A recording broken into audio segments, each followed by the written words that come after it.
गुजरात का चुनाव है और दिल्ली से दांव है। कहानी ऐसी कि जब मनीष सिसोदिया के घर शराब घोटाले में छापेमारी हुई तो आम आदमी पार्टी अरविंद केजरीवाल की लोकप्रियता से बीजेपी का डर कहा।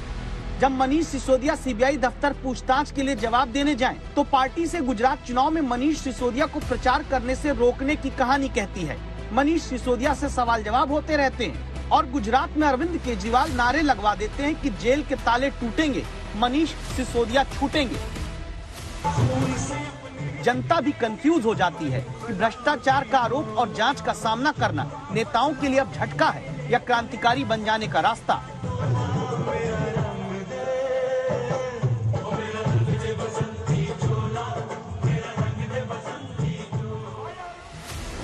पत्नी माथे पर तिलक लगाती है, मां के पैर छूकर आशीर्वाद लिया जाता है। भगत सिंह की पहचान बताकर पीले रंग का गमछा गले में डालकर निकलते हैं, साथ में पार्टी के बड़े नेता। पीछे सैकड़ों कार्यकर्ताओं का हुजूम, एसयूवी कार के सनरूफ से बाहर निकलकर हाथ में तिरंगा लिए हुए। ऐलान इस बात का कि शराब घोटाले के आरोप में पूछताछ के बाद गिरफ्तारी भी हो जाए तो तुम सब गर्व करना। देश कुर्बानी मांग रहा है और हम कुर्बानी देने के लिए तैयार हैं। हमें आज मैं आप सबसे भी कहना चाहता हूं, इसका अफसोस मत करना।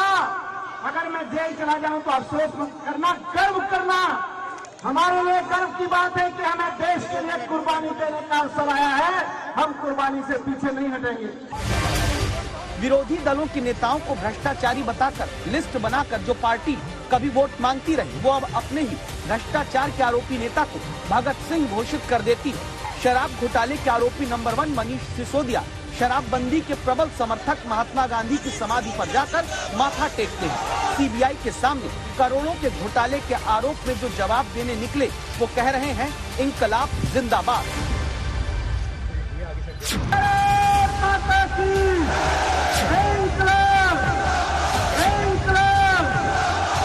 भ्रष्टाचार का कोई मामला हो तो कानून के हिसाब से अब तक तो यही होता आया कि किसी मामले में जांच एजेंसी पड़ताल करती है, जांच के बाद पुख्ता सबूत मिले तो गिरफ्तारी होती है, आरोपों की जांच के बाद चार्जशीट दाखिल होती है और फैसला अदालत करती है कि कोई भ्रष्टाचारी है या नहीं। लेकिन हो ये रहा है कि पड़ताल शुरू होते ही जांच एजेंसी को सत्ताधारी पार्टी का कठपुतली बताया दिया जाए। दिल्ली में गिरफ्तारी हुई भी नहीं और गुजरात में नारे लग गए कि जेल के ताले टूटेंगे। चार्जशीट दाखिल होने से पहले ही बता दिया जा रहा है कि पार्टी और पार्टी के नेताओं की लोकप्रियता से घबराकर सब कुछ बीजेपी करा रही और फैसला अदालत करती उससे पहले खुद पार्टी कह देती है हमारे नेता भगत सिंह है, कट्टर ईमानदार है। हमारे शिक्षा मंत्री है मनीष सिसोदिया। सुना है, किसने सुना है मनीष सिसोदिया का नाम? उन्होंने सारे स्कूल बनवाए हैं, उन्होंने शिक्षा के क्षेत्र में दिल्ली के अंदर गजब किया, इतने सारे शानदार स्कूल बनाए हैं।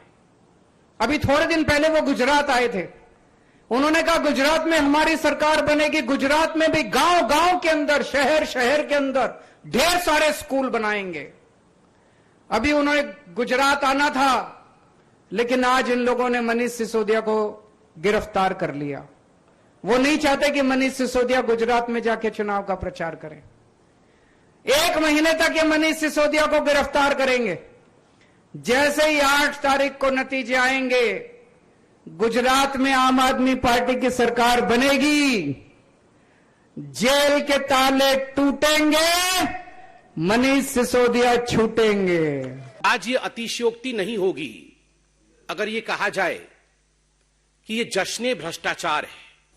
पहले तो भ्रष्टाचार कीजिए, दलाली कमाइए और उसके ऊपर जब आपसे पूछा जाए सवाल, जब आपसे सवाल पूछताछ किया जाए तो आप जश्न मनाइए। जिस प्रकार से मनीष सिसोदिया आज एक खुले कार में अपने समर्थकों के साथ नारे लगाते हुए, फूल माला डाले हुए निकले हैं, ऐसा लग रहा है मानो कोई किला फतेह करके वापस आ रहा है। क्रांति जुलूस की शक्ल में मनीष सिसोदिया सोमवार सुबह 11:15 बजे सीबीआई दफ्तर पहुंचते हैं। संजय सिंह समेत बाकी नेता कार्यकर्ता मुख्यालय के सामने प्रदर्शन करते हैं। और पुलिस कदम पर ये सरकार नहीं चलेगी, नहीं चलेगी। की कदम पर ये सरकार नहीं चलेगी, नहीं चलेगी। ये बात सच है कि आरोप लगने का मतलब दोषी नहीं होता। ये भी सच है कि संविधान से सबको अपने लिए आवाज उठाने का अधिकार है। सच ये भी है कि जांच एजेंसियों को लेकर सियासत के आरोप लंबे वक्त से देश में लगते आए, लेकिन करप्शन के आरोप अगर राजनीति की वजह से लगे हैं, जांच राजनीतिक रस्साकशी में हो रही है, या करप्शन के आरोप लगने के बाद राजनीति के दिखावे वाली क्रांति हो रही है, तो चिंता की बात है। याद करिए कर्नाटक के विधायकों के मामले में सुप्रीम कोर्ट की आज के राजनीतिक माहौल पर हुई टिप्पणी, जब अदालत को कहना पड़ा था कि लोकतंत्र में संवैधानिक नैतिकता बरकरार रखने की जिम्मेदारी सरकार और विपक्ष दोनों पर बराबर होती है। भारत में राजनीतिक दल सत्ता में रहने पर अलग और सत्ता से बाहर होने पर अलग ढंग से इस जिम्मेदारी को देखते हैं। यही वजह है कि भारत में जनमानस मानने लगा कि हमारी राजनीतिक व्यवस्था अनैतिक हो चुकी है।